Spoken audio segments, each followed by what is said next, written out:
नमस्कार साथियों, स्वागत है आपका आपके परिवार बीरा ब्रांड में। और मैं हूं अभिषेक प्रताप सिंह। और अपने इस एनसीईआरटी सीरीज में क्लास 7 पर जैसा कि हम लोग पहुंच चुके हैं, तो अब हम जा रहे हैं अपना चैप्टर 2 शुरू करने, और वो है हमारी पृथ्वी के अंदर। गजब है, अजीब अजीब नाम रखते हैं, हमारी पृथ्वी के अंदर। अब बताइए, पृथ्वी का नाम रख सकते थे कि पृथ्वी की आंतरिक संरचना, या फिर कुछ और रख सकते थे, पृथ्वी के आंतरिक भाग। अब बताइए हमारी पृथ्वी के अंदर, अब हमारी पृथ्वी के अंदर क्या, अब देखते हैं क्या है। तो उसमें हमारी कई चीजें हैं कि हमारी पृथ्वी को 3 परतों में विभाजित किया गया है। कितने? 3 परतों में, भूपर्पटी, मेंटल और क्रोड।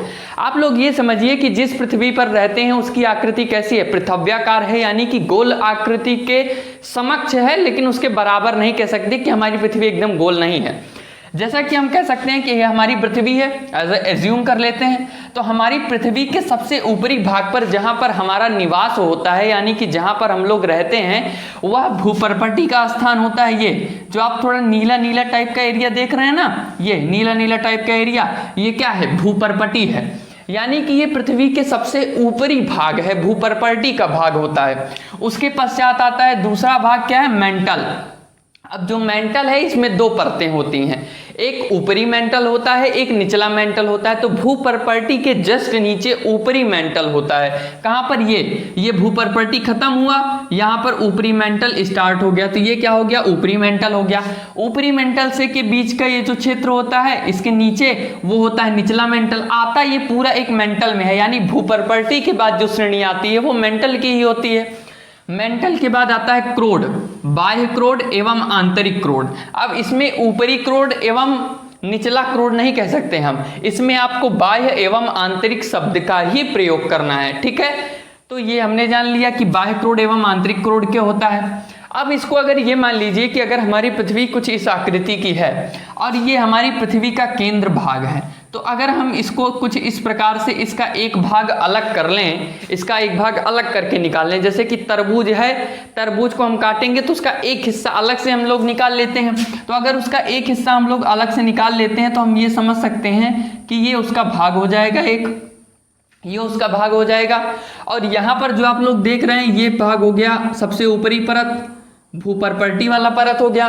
भूपर्पटी के बाद इधर इसके बीच का ये हो गया मेंटल, और ये हो गया क्रोड, यानी कि ये क्या हो गया?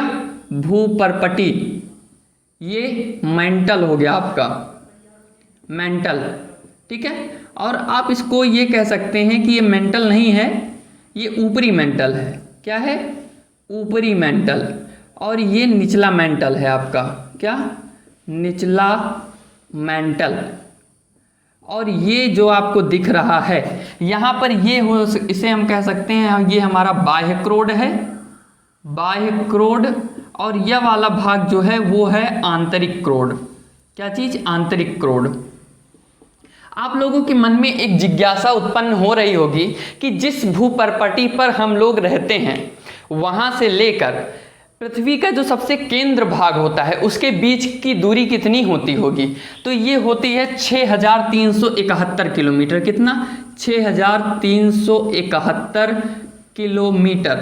और ये जो भूपर्पटी का भाग है, यहाँ से लेकर यहाँ तक की दूरी 6371 किलोमीटर की होती है। और जो भूपर्पटी है, ये पूरी पृथ्वी का मात्र 1% हिस्सा है। कितना? मात्र 1% हिस्सा है। और हमारी पृथ्वी का जो पूरा भाग है उसमें कम से कम 84% भाग किसका है? मेंटल का है। और मात्र 15% भाग क्रोड का आपका इंक्लूडेड है। तो यानी 1% भाग भूपर्पटी का, 84% भाग मेंटल का, और 15% भाग क्रोड का होता है। भूपर्पटी से मेंटल तक की जो ये दूरी होती है, ये लमसम 35 किलोमीटर होती है, ठीक है। सामान्यतः 35 किलोमीटर हम लोग जानते हैं, लेकिन अगर आप समुद्र की सतह पर जाएंगे तो समुद्र में तो जल का विस्तार है, लेकिन उसके नीचे जो उसकी तलहटी होती है, वहां से अगर आप देखेंगे तो वहां से लमसम 5 से 6 किलोमीटर पर ही आपको वो भाग मेंटल का मिल जाएगा। अब उसके बाद आता है कि मेंटल तो हो गया, फिर उसके बाद क्रोड की स्थिति आती है। तो क्रोड का कितना होता है? ये होता है 571 किलोमीटर। कहां पर? ये आप समझ सकते हैं कि ये मेंटल है पूरा, ये समझ लीजिए आप 571 किलोमीटर होता है। और उसके बाद डायरेक्ट आपका ये आप लोग जो 6371 किलोमीटर देख रहे हैं, ये जो 6371 किलोमीटर आप देख रहे हैं, ये पूरा भूपर्पटी से लेकर एकदम आंतरिक भाग तक वाला है। लेकिन यहाँ भूपर्पटी से मेंटल के बीच की 35 किलोमीटर दूरी है, और ये इसके बाद से भूपर्पटी से 35 किलोमीटर, फिर भूपर्पटी से ही ये यहाँ पर जो 571 किलोमीटर लिखा हुआ है, इसमें थोड़ी मिस्टेक है, इसको आप थोड़ा सुधार लीजिए। ये है 2900 किलोमीटर। कितना? 2900 किलोमीटर, ये इतना होता है। और फिर ये पूरा हमने जान लिया। अब हम और आगे जानते हैं कि पृथ्वी की जो सबसे ऊपरी परत को भूपर्पटी कहते हैं। जैसा कि हमने बताया, यह सबसे पतली एवं सबसे ठोस परत होती है। जहां आप देख रहे हैं कि अन्य परतें कई सौ किलोमीटर की हैं, वहां पर जो हमारा भूपर्पटी वाला भाग है वो मात्र 35 से 40 किलोमीटर का ही होता है। इसकी मोटाई विभिन्न स्थानों पर भिन्न भिन्न होती है। जैसा कि हमने आपको बताया ही कि समुद्र में चूंकि जल होता है, तो जितना जल वाला भाग भूपर्पटी में 35 से 40 किलोमीटर तक होता है, समुद्र में वही भाग 4 से 5 किलोमीटर तक उसकी तलहटी से होता है। अब आता है कि समुद्र की तलहटी का निर्माण करने वाली भूपर्पटी प्रायः 5 से 7 किलोमीटर मोटी होती है, वही बात जो हमने बताया। जबकि महाद्वीपों की भूपर्पटी औसत रूप से 35 किलोमीटर मोटी है। हम आपको पहले ही चित्र के माध्यम से एकदम अच्छे से समझा चुके हैं। क्योंकि ज्योग्राफी का मुद्दा है, बिना चित्र के समझ में नहीं आता। होने को तो ये हो सकता है कि कोई एनिमेशन वाली पिक्चर हो या फिर कोई छोटा सा वीडियो हो, उसको बगल में लगा दिया जाए और आपको हम बता दें कि आप ये देख लीजिए, ऐसे ऐसे आप इसे देख सकते हैं और समझ सकते हैं। लेकिन आप महसूस करेंगे कि जब आप परीक्षा में बैठे हों तो वहाँ पर आप किसी पेन ड्राइव और चिप को ले जाकर उसमें टेप से नहीं चिपकाएंगे कि ये शिक्षक महोदय आप जाइएगा और अपने घर पे देख लीजिएगा कि ये ऐसी प्रक्रिया होती है। वहाँ आप जो अपने हाथ से पिक्चर बना के उनको क्लैरिफाई करेंगे, वही आप उनको दिखा पाएंगे। तो इसलिए अगर ज्योग्राफी का मुद्दा है तो वहाँ पर अपने हाथ से चित्रों को बनाकर समझाना ज़्यादा अच्छा होता है, क्योंकि कभी कभी शब्द से ज़्यादा चित्र उसके भाव को व्यक्त करते हैं। ठीक है, अब हम आगे चलते हैं कि भूपर्पटी पर जो हमारा भूपर्पटी वाला भाग है, भूपर्पटी पर सिलिका एवं एल्यूमिना की अधिकता के कारण इसे कौन सी परत कहते हैं? इसे सियाल परत कहते हैं। सियाल। अब आप देख रहे होंगे नाम जो है सियाल, अब एक आ रहा है SI और आल, तो ये जो SI आ रहा है ये किसका है? ये सिलिका का सिंबल है, और एल्यूमिना यानी Al, ठीक है, तो इसे सियाल कहते हैं। अब हम चलते हैं अपनी अगली परत की ओर। दूसरा परत हमारा क्या है कि भूपर्पटी के नीचे एक बहुत मोटी परत पाई जाती है। क्या? एक बहुत मोटी परत पाई जाती है जिसे मेंटल कहते हैं। मैंने आपसे पहले ही कहा कि भूपर्पटी पूरे पृथ्वी के भूभाग न कहिए, पूरी जो पृथ्वी के आंतरिक भाग से लेके ऊपर तक का भाग है उसमें भूपर्पटी मात्र 1%, मेंटल 84% पाया जाता है। तो इसलिए हम ये कह सकते हैं बेफिक्र होकर कि यह सबसे मोटी परत है और यह मेंटल कहलाती है, जो कि लगभग 2900 किलोमीटर तक गहरी होती है। ठीक है, यहाँ पर हमने थोड़ी मिस्टेक शुरू में की थी, लेकिन हमने उसको सुधारा कि 2900 किलोमीटर तक ये होती है। ठीक है, 2900 किलोमीटर तक गहरी होती है। मेंटल में चट्टानें पिघली अवस्था में पाई जाती हैं। मेंटल का ऊपरी भाग दुर्बलता मंडल कहलाता है। अब यहाँ पर थोड़ा परिचर्चा की आवश्यकता है। जैसा कि आप लोग यहाँ इस चित्र में देख रहे हैं, तो यहाँ पर ये हमारा भूपर्पटी है, ये ऊपरी मेंटल है और निचला मेंटल। ये जो ऊपरी मेंटल का आप भाग देख रहे हैं, इसमें जो पदार्थ होते हैं वो लमसम द्रव की अवस्था में होते हैं। ठीक है, द्रव्य की अवस्था में होते हैं, और उन्हें दुर्बलता मंडल क्यों कहा जा रहा है? क्योंकि जो लेयर है उनकी वो ठोस नहीं है, वो काफी कमजोर हैं। तो ज्वालामुखी के समय जो लावा निकलता है, ये भूपर्पटी के इस हिस्से को इनको पूरा तोड़ के ही तो निकलेगा। तो यहाँ पर एस्थेनोस्फीयर पाया जाता है, तो यहाँ से ही तो ज्वालामुखी का उद्गार होता है।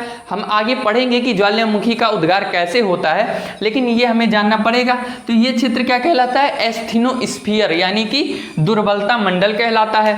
जैसा कि यहाँ पर हमने लिख भी रखा है कि ज्वालामुखी विस्फोट के समय जो लावा धरातल पर आता है उसका स्रोत दुर्बलता मंडल ही है। जैसा कि हमने आपको बता ही दिया कि वह किस प्रकार से होता है। क्योंकि जो ऊपरी मेंटल है वो द्रव्य होता है तथा जो निचला मेंटल होता है वो ठोस स्वरूप में होता है। तो ये मेंटल का पूरा अपना भाग इतना हो गया। अब हम अगली परत के बारे में जानते हैं। अगली परत से पहले ये जान लीजिए कि सिलिका एवं मैग्नीशियम किसकी, सिलिका एवं मैग्नीशियम की अधिकता के कारण इसे क्या कहते हैं, इसे सीमा भी कहा जाता है। क्या कहते हैं, इसे सीमा कहा जाता है। सीमा में आप देख रहे होंगे ये सिलिका और मैग्नीशियम, तो इसे सीमा कहा जाता है। अगली परत क्या है कि हमारी पृथ्वी का सबसे आंतरिक भाग क्रोड कहलाता है। क्या कहलाता है, क्रोड कहलाता है। चूंकि भूपर्पटी से क्रोड तक की गहराई 6371 किलोमीटर है, यानी भूपर्पटी से जो पृथ्वी के आंतरिक भाग का केंद्र वाला क्षेत्र है वो 6371 किलोमीटर है। अगर यह कभी संभव हो सके कि हम पृथ्वी के आंतरिक भाग तक जा पाएं तो उसके लिए सबसे सामान्य रास्ता यही है कि हमें समुद्र की तलहटी से जाकर 6000 किलोमीटर अंदर घुसेंगे, तब जाकर हम कहीं पहुंच पाएंगे, जो कि बहुत ही मुश्किल सा, ये कहिए कि असंभव के बराबर है, क्योंकि अंदर का तापमान इतना गर्म है, वहाँ पर ताप दाब इतना अधिक है कि अंदर जाते जाते सब, ये आप कह सकते हैं कि आम की चटनी वटनी बन जाएंगे एकदम, उनका फिर कुछ मिलने मिलने वाला नहीं। आम की चटनी नहीं, पुदीना के साथ फिर भी वो ठंडी होती है, आप ये कह सकते हैं कि लाल मिर्च की जो चटनी होती है उसे मिल जाता है ना, वो हाल हो जाएगा उनका। तो ऐसा संभव नहीं है अभी तक। हमारी पृथ्वी का सबसे आंतरिक भाग क्रोड है, ठीक है, इसकी गहराई देख लिया हमने, ठीक। निकिल एवं लोहा, किसकी, निकिल एवं लोहा पदार्थों की अधिकता के कारण इसे निफे कहते हैं। क्या, निफे। ये निकिल और जो लोहा होता है उसका जो साइंटिफिक रिप्रेजेंटेशन होता है वो Fe होता है, ठीक है, तो यानी कि इसे निफे कहते हैं। तो हमने इतना जान लिया है कि भूपर्पटी, मेंटल और क्रोड क्या होता है। अब हम थोड़ा इससे जान लेते हैं कि सैल क्या होते हैं, तो आइए जानते हैं। तो आइए अब सैल के बारे में जानकारी प्राप्त करते हैं कि सैल क्या हैं, सैल के कितने प्रकार होते हैं तथा सैल किस प्रकार से अपनी संरचना को परिवर्तित करते हुए अन्य विभिन्न तरीकों से वो परिवर्तित होता है। तो जानते हैं कि सैल या जो चट्टान हैं, देखिए सैल को ही चट्टान कहा जाता है, ठीक है, सैल को ही चट्टान या रॉक्स हम लोग कहते हैं, इसके बीच कोई मतभेद नहीं होना चाहिए। चट्टान या खनिजों, मतलब ये जो सैल या चट्टान है ये खनिजों के मिश्रण से बना पदार्थ है। ये विभिन्न आकृतियों, आकारों एवं रंगों में पाई जाती हैं। ये पत्थर की तरह कठोर और मिट्टी की तरह मुलायम भी हो सकती हैं। जैसे कि आप लोग देखते होंगे कि अगर आप ठोस रूप में देखना चाहेंगे कि अगर कि भैया ये बताइए कठोर का उदाहरण क्या हो सकता है और मुलायम का उदाहरण क्या हो सकता है, तो अगर आप देखेंगे तो कठोर के उदाहरण में आप बेसाल्ट ले सकते हैं, ग्रेनाइट ले सकते हैं, और अगर आप क्या कहते हैं कि ये सोच रहे हैं कि मुलायम में और चट्टान का मतलब ही कठोर होता है, जी नहीं। जैसे आप लोगों को एक हमेशा से डाउट था कि जो क्या कहते हैं मरुस्थल क्षेत्र होते हैं वो सिर्फ गर्म होते हैं, नहीं, गर्म और शीत दोनों होते हैं। उसी प्रकार से चट्टान भी मुलायम होते हैं, जैसे चीका मिट्टी सुने ना, वो भी जो है आता है चट्टान की श्रेणी में ही है, लेकिन वो है क्या, मुलायम है, ठीक है, ये उसका उदाहरण हो गया।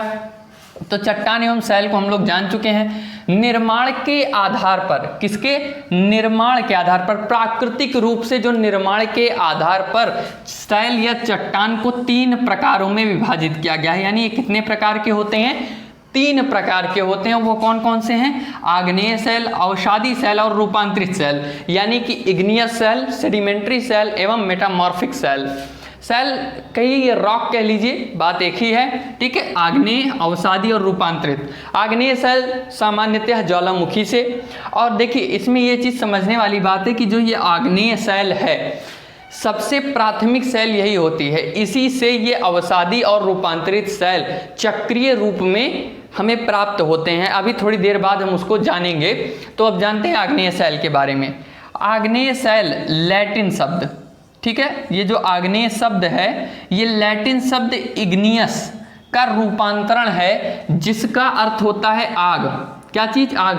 अब कोई भी चीज भाई ज्वालामुखी से निकलेगी तो ज्वालामुखी में कैसा होता है, तरल तप्त गर्म होते हैं, गर्म है, तप्त अवस्था में है एकदम, तो वो आग हो जाएगा।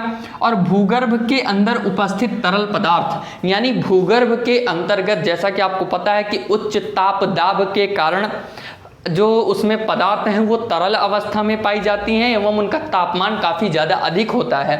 तो तरल पदार्थ एवं खनिज को मैग्मा कहते हैं। क्या कहते हैं? मैग्मा कहते हैं। अब दो चीज़ें हैं, ये जो आप लोग देख रहे हैं मैग्मा, जब ज्वालामुखी का जो मैग्मा है वो धरातल के अंदर होता है तो उसे मैग्मा कहते हैं, लेकिन जब वही धरातल के ऊपर आ जाता है तो उसे हम क्या कहते हैं? लावा कहते हैं। जैसे मान लीजिए कि ये जो मेरी मुट्ठी है इसमें ये रेड कैप है, आप इसको ऐसा एज्यूम कर सकते हैं कि ये लावा है, ये धरातल का भाग है। जब तक ये मेरी मुट्ठी के अंतर्गत है यानी कि अंदर है तब तक तो ये जो है मैग्मा है, लेकिन जब ये ऊपर आ गया, यहाँ पर जम गया, यहाँ पर जम गया तो ये क्या हो जाएगा? ये लावा कहलाएगा। तो जब यह मैग्मा पृथ्वी के धरातल पर पहुँचता है तो शीतलीकरण, अब शीतलीकरण क्या है? अंदर से जब कोई चीज़ गर्म निकलेगी, एकदम पैक्ड था, जैसे आप लोग देखते होंगे कि पैकेट में जो खाना आता है वो, या फिर जैसे मिल्टन के बोतलों में आप लोग गर्म चाय रखते हैं और खोलते हैं तो एक भाप निकलती है, यानी कि अंदर वो गर्म था और जब आपने उसे बाहर निकाला तो उसका शीतलीकरण प्रारंभ हुआ, यानी कि वो ठंडा होना शुरू हो गया।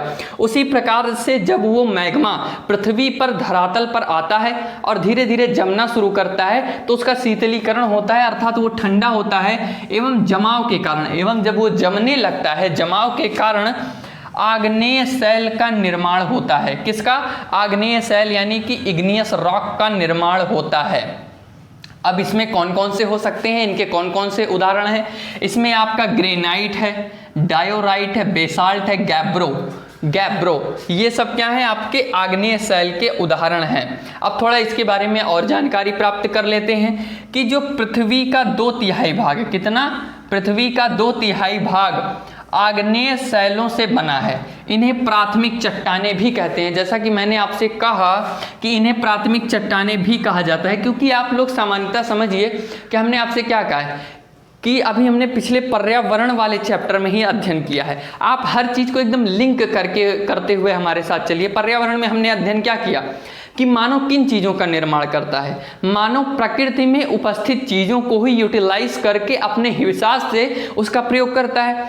उसी प्रकार से प्रकृति क्या करती है? उसके पास जो एलिमेंट्स अवेलेबल हैं उसी के रूप में परिवर्तन करके कहीं पर्वत, कहीं पठार और कहीं मैदान का निर्माण करती है, यानी कि वो भूगर्भ के अंतर्गत उपस्थित हैं और उनका जब विस्फोट हुआ, प्राकृतिक रूप से ज्वालामुखीयता की घटना घटित हुई, उससे हमारा मैग्मा लावा के रूप में जमना शुरू हुआ। तो सबसे प्राथमिक चट्टान हम किसे कहेंगे?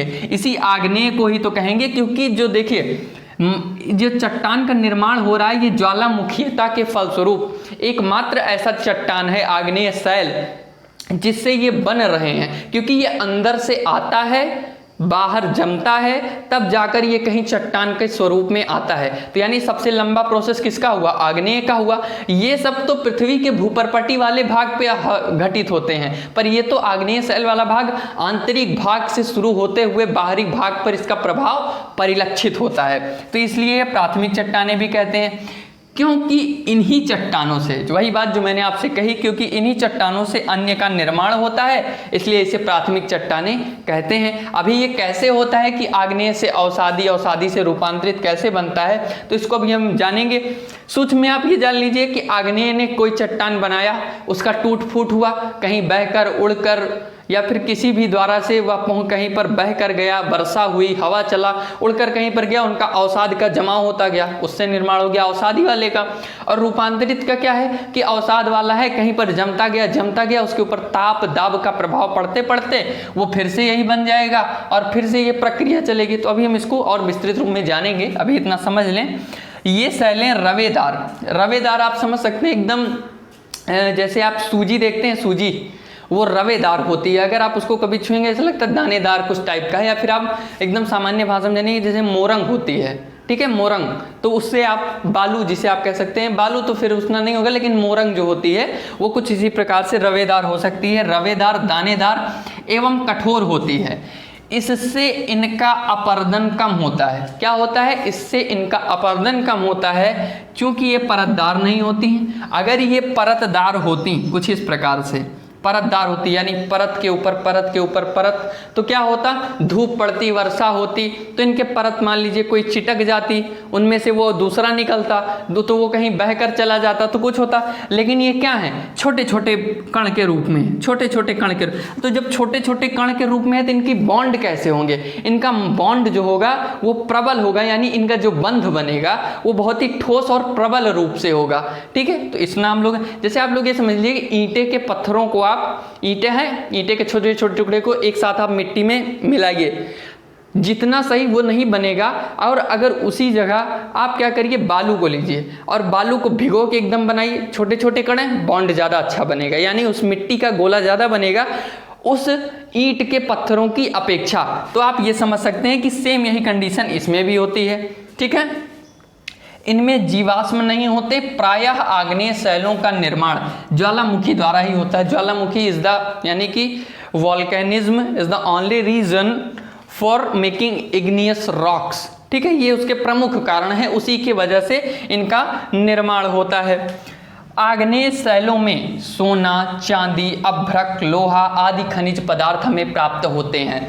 भारत का जो प्रायद्वीपीय पठार वाला क्षेत्र है, यानी कि ये जो हमारा भारत है ये वाला, ये इसमें जो दक्कन का पठार वाला एरिया है, ये जो दक्कन का पठार वाला त्रिभुजाकार एरिया है, ये किससे निर्मित हुआ है, ये आग्नेय शैल से ही निर्मित चट्टान है।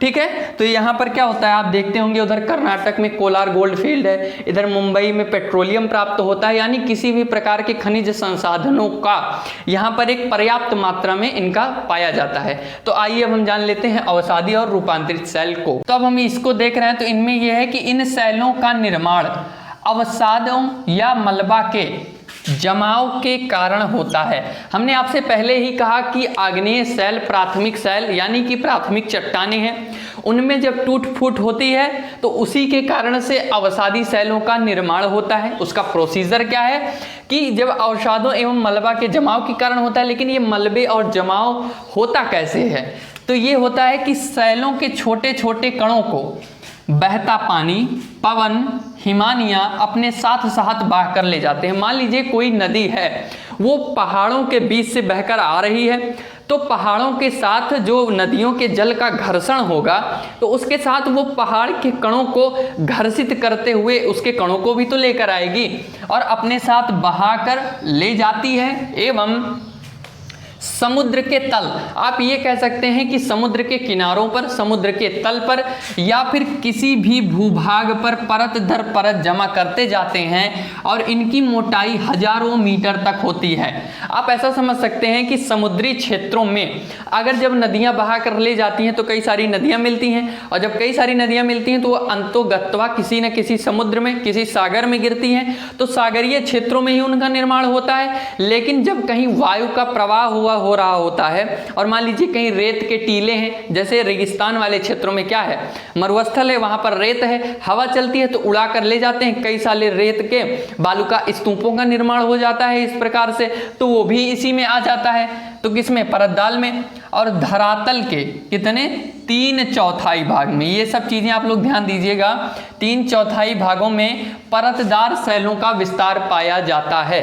ठीक है, और इसमें सबसे प्रमुख आप ये जानिए कि लोयस का, किसका, लोयस का जमाव वायु निर्मित परतदार चट्टान का सबसे प्रमुख उदाहरण है। किसका प्रमुख उदाहरण है, वायु निर्मित परतदार चट्टान का लोयस सबसे प्रमुख उदाहरण है। अब लोयस क्या है, वही चीज जो मैंने अभी बताई कि रेगिस्तान में जब वायु का प्रवाह होता है तो क्या होता है, ये जो बालू हैं ये रेत के रूप में है और हवा का प्रवाह हुआ तो हवा चलती गई कहीं ऐसे और ऐसे इनका निर्माण होता चला जाता है दूर दूर तक, और ये ऊंचे, और एक चीज और, ये फिक्स नहीं होते हैं, हवा का प्रवाह ज़्यादा हुआ ये फिर उड़कर किसी दूसरी जगह पर बना लेते हैं, यानी कि फिक्स नहीं होते हैं, लेकिन इन्हें लोयस कहा जाता है। और ये जो लोयस है ये उत्तरी चीन में, ठीक है, उत्तरी चीन, कहाँ पर, उत्तरी चीन में सबसे बड़ा लोयस पाया जाता है विश्व का।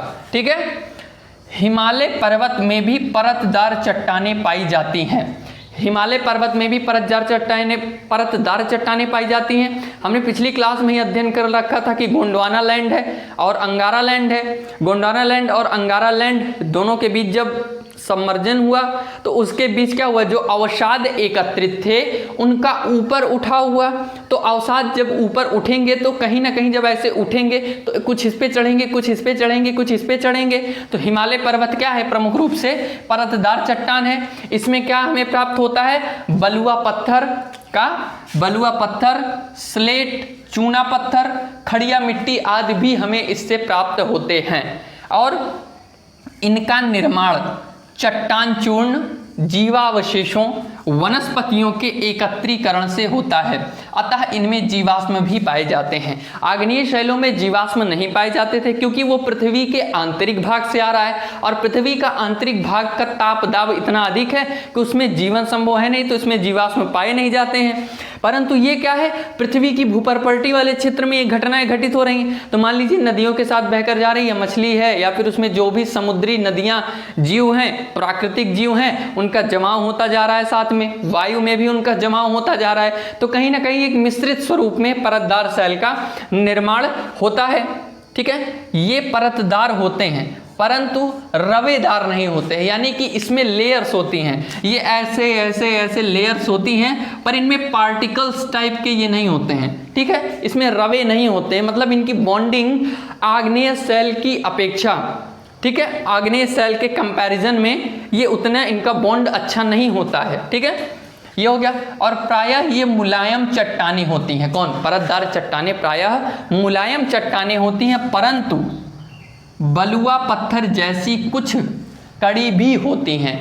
बलुआ पत्थर जैसे कुछ चट्टान जो परतदार शैल के उदाहरण है, ये कड़े भी हो सकते हैं। जैसे कि हमने आग्नेय शैल, वो शैल के उदाहरण में आपसे बात कर रखा है कि चट्टान सिर्फ कठोर ही नहीं होते, वो नरम भी होते हैं, यानी मुलायम भी होते हैं। जैसे चीका और बेसाल्ट। बेसाल्ट कितना कठोर होता है, लेकिन चीका एक चट्टान ही है लेकिन वो मिट्टी के तुल्य एकदम नरम टाइप की होती है। ठीक, इनमें खनिज, तेल, कोयला एवं अन्य बहुमूल्य खनिज पाए जाते हैं। यानी कि जो परतदार चट्टान है इसमें खनिज पाए जाते हैं, तेल पाए जाते हैं, कोयला एवं अन्य बहुमूल्य पदार्थ पाए जाते हैं। कैसे पाए जाते हैं, जैसे खनिज तेल क्या है, जीवाश्म ईंधन है। इनका क्या होता है कि जब इनके ऊपर दबाव यानी ताप दाब बढ़ता जाता है तो ये द्रवित हो जाते हैं और उससे उनका निर्माण होता है, तो इसमें जीवाश्म पाए जाते हैं। उसी तरह कोयले का भी उदाहरण है, हम लोग पढ़ते भी होंगे कभी ना कभी कि लकड़ी जल कोयला भयो, कोयला जल भयो राख, यानी कि लकड़ी है उस पर दाब ताप पड़ा, वो कोयले में बना, कोयले के ऊपर दाब ताप पड़ा, वो राख बना। तो इस तरह से ये चीजें हैं जिनसे उनका निर्माण होता है। अब हम जानते हैं रूपांतरित शैल के बारे में, यानी कि जो अब तक हमने परतदार और आग्नेय शैल का अध्ययन किया, इसी से रूपांतरित शैल का भी निर्माण होता है, परंतु वह किस प्रकार से, इसको हम जानते हैं। मेटामॉर्फिक रॉक, परतदार एवं आग्नेय शैल, क्या चीज, परतदार एवं आग्नेय शैलों में दाब ताप द्वारा परिवर्तन के फलस्वरूप निर्मित चट्टान को रूपांतरित शैल कहते हैं। क्या कहते हैं, रूपांतरित शैल कहते हैं। जैसे कि आप लोग देखते होंगे कि कभी कभी क्या होता है कि कापियां रखते हैं अपने बैग में, सबसे नीचे वाली जो कापी होती है, तो हम लोग क्या करते हैं कि कभी कभी कापी का जो साइड वाला होता है एरिया वो मुड़ जाता है कभी, तो हम लोग क्या करते हैं उसके ऊपर जो मोटी मोटी किताबें होती हैं अपनी, वो उसके ऊपर रख देते हैं। क्यों रख देते हैं, इसलिए रख देते हैं कि जो हमारी नीचे वाली कापी है ना, वो इसका बेस बराबर हो जाए, वो जो थोड़ा उठ गई है बरसात और साथ में, तो वो बराबर हो जाए। कुछ इसी तरह का उसका भी होता है कि परतदार एवं आग्नेय शैल में जब दाब ताप होता है तो उनमें परिवर्तन हो जाता है, जिससे रूपांतरित शैल का निर्माण होता है।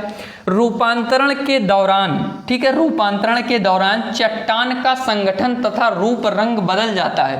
ठीक है, चट्टान का रूप रंग बदल जाता है, परंतु चट्टान में किसी भी प्रकार का विघटन एवं वियोजन नहीं होता है। विघटन एवं वियोजन नहीं होता है, इससे क्या अर्थ है, विघटन एवं वियोजन नहीं होता है, इसका अर्थ ये समझ लीजिए आप एकदम साधारण भाषा में, जैसे दूध है, दूध से दही भी बनता है, मक्खन भी बनता है, उसके बाद उससे घी भी बनते हैं, उससे आइसक्रीम भी बनते हैं, लेकिन उसका मेन कंपोनेंट क्या है कि दूध से ही बना है, यानी उसमें जो दूध के तत्व हैं वो तो नहीं, सिर्फ उसका स्वरूप परिवर्तित हुआ है। उसी प्रकार ये रूपांतरित शैल भी होते हैं कि इनके स्वरूप में परिवर्तन होता है, but the main elements of metamorphic rocks can not be changed. Okay, तो हम इतना जान चुके हैं। इन चट्टानों से मूल्यवान पत्थर संगमरमर से लेकर हीरा, नीलम, मणिक जैसे रत्नों की प्राप्ति होती है और ये अत्यंत कठोर एवं मजबूत होते हैं। हीरे के बारे में हम लोग जानते ही हैं कि सबसे कठोर होता है हीरा। तो क्या है कि ये सब कहीं ना कहीं एक दूसरे से ही बने और हीरे का पार्ट बन चुका। संगमरमर, ग्रेनाइट पत्थर है, इन सब का प्रयोग हम अपने आम जीवन में घर में सौंदर्य के लिए प्रयोग करते ही हैं। तो इस प्रकार से हमने हमारी पृथ्वी के अंतर्गत शैलों का अध्ययन कर लिया, इसके लेयर्स का अध्ययन कर लिया। तो आइए अब हम अपने इंटरेस्टिंग फैक्ट्स की ओर चलते हैं। जैसा कि हमने वहाँ आग्नेय शैल का अध्ययन किया था, तो हम ये बताना आपको जरूरी समझते हैं कि आग्नेय शैल दो प्रकार की होती हैं। कितने प्रकार की? दो प्रकार की होती हैं। That igneous rocks has two types, बहिर्भेदी शैल और अंतर्भेदी शैल। बहिर्भेदी शैल एवं अंतर्भेदी शैल, अब इन दोनों में अंतर क्या है? जैसा कि हमने आग्नेय शैल में आपको बताया कि ज्वालामुखीयता के फलस्वरूप धरातल के नीचे स्थित मैग्मा जब ऊपर भूपर्पटी पर आकर लावा के रूप में जमता है तो उससे आग्नेय शैल का निर्माण होता है। परंतु कभी कभी क्या होता है कि जब धरातल के ऊपरी भाग वाला, तो सामान्य है कि हम लोग जानते हैं कि धरातल के ऊपर आता है, धरातल के ऊपर मैग्मा का, यानी कि मैग्मा लावा के रूप में आकर जमता है, तो उसे उससे जो निर्मित शैल है उसे बहिर्भेदी शैल कहते हैं। लेकिन कभी कभी क्या होता है कि धरातल, यानी कि आप ये कह सकते हैं कि भूगर्भ के अंदर ही, भूगर्भ के अंदर ही शैल जो है, भूगर्भ के अंदर ही शैल का जमाव हो जाता है। किसका? भूगर्भ के अंदर ही मैग्मा का जमाव हो जाता है, मैग्मा का जमा हो जाता है, तो उससे जिस शैल का निर्माण होता है उसे अंतर्भेदी शैल कहते हैं। एवं दूसरे पे चलते हैं। विश्व की सबसे गहरी खान कहाँ है? दक्षिण अफ्रीका में स्थित है, जिसकी गहराई 4 किलोमीटर है, परंतु इंजीनियर तेल की खोज में उसे 6 किलोमीटर तक खोद चुके हैं। तो आप लोग देख रहे हैं कि प्रकृति के साथ कितना दुर्धर्ष व्यवहार हो रहा है। यहाँ पर आप लोग देख सकते हैं कि 4 किलोमीटर है और ऑलरेडी उसमें 6 किलोमीटर, मतलब जबरदस्ती खोदे पड़े हैं, लाओ जबरदस्ती। मतलब ये भी नहीं है कि अभी उनसे कह दिया जाए तुम खाना ना खाए रहो लेकिन काम करते रहो। कैसे करेगा यार, उसके पास भी तो एनर्जी होनी चाहिए, तो उसे लेकिन नहीं समझते। तो क्या किया जाए? दरअसल क्या है ना कि हमारे लोग के जीवन में, या फिर जो हम लोग का वर्तमान परिप्रेक्ष्य है, इसमें हम इतने स्वार्थी हो गए हैं कि कई सरकारों ने कई प्रकार की नीतियां बनाई हैं, लेकिन अब उन्हें ये समझ में आने लगा है कि अब नीतियों से नहीं, लोगों की नीयत बदलने से पर्यावरण का संरक्षण हो सकता है। इसलिए पर्यावरण का भी अध्ययन आवश्यक है इसी परिप्रेक्ष्य में। तो किन्हीं निश्चित दशाओं में एक प्रकार की शैल चक्रीय तरीके से एक दूसरे में परिवर्तित हो जाता है, जिसे क्या कहते हैं? शैल चक्र कहते हैं। यानी कि इग्नियस रॉक, सेडिमेंट्री रॉक और मेटामॉर्फिक रॉक। इग्नियस शैल है, उसका टूट फूट हुआ, निक्षेपण हुआ, कहीं पर उसका जमाव हुआ, उससे क्या बना? सेडिमेंट्री रॉक बना। सेडिमेंट्री रॉक क्या हुआ? उसका कहीं पर ताप दाब में परिवर्तन हुआ, उससे क्या बना? मेटामॉर्फिक रॉक बना। और मेटामॉर्फिक रॉक जब कहीं पर अंदर जाके तरल अवस्था में आया, तरल अवस्था में गया, फिर वो कहीं दूसरी जगह पर ज्वालामुखीयता के रूप में निकला, फिर जमा। तो ये क्या है? शैल चक्र की प्रक्रिया चलती रहती है। इस तरह से हमारी पृथ्वी के अंदर ये चैप्टर 2 को हम फिनिश कर चुके हैं। तो आपको ये वीडियो जरूर अच्छी लगी होगी, तो इसे लाइक, शेयर एंड सब्सक्राइब करें। और इस चैप्टर से रिलेटेड जो नोट्स हैं वो आपको हमारे टेलीग्राम चैनल से प्राप्त होगा, जिसका लिंक हमारे डिस्क्रिप्शन बॉक्स में दिया हुआ है। वहां से जाकर आप उसे प्राप्त कर सकते हैं और हमारी हिस्ट्री और रोचक बातों के प्लेलिस्ट से गुजरते हुए आप अपने ज्ञान को बढ़ा सकते हैं। तो आज की वीडियो यहीं तक। Thank you very much.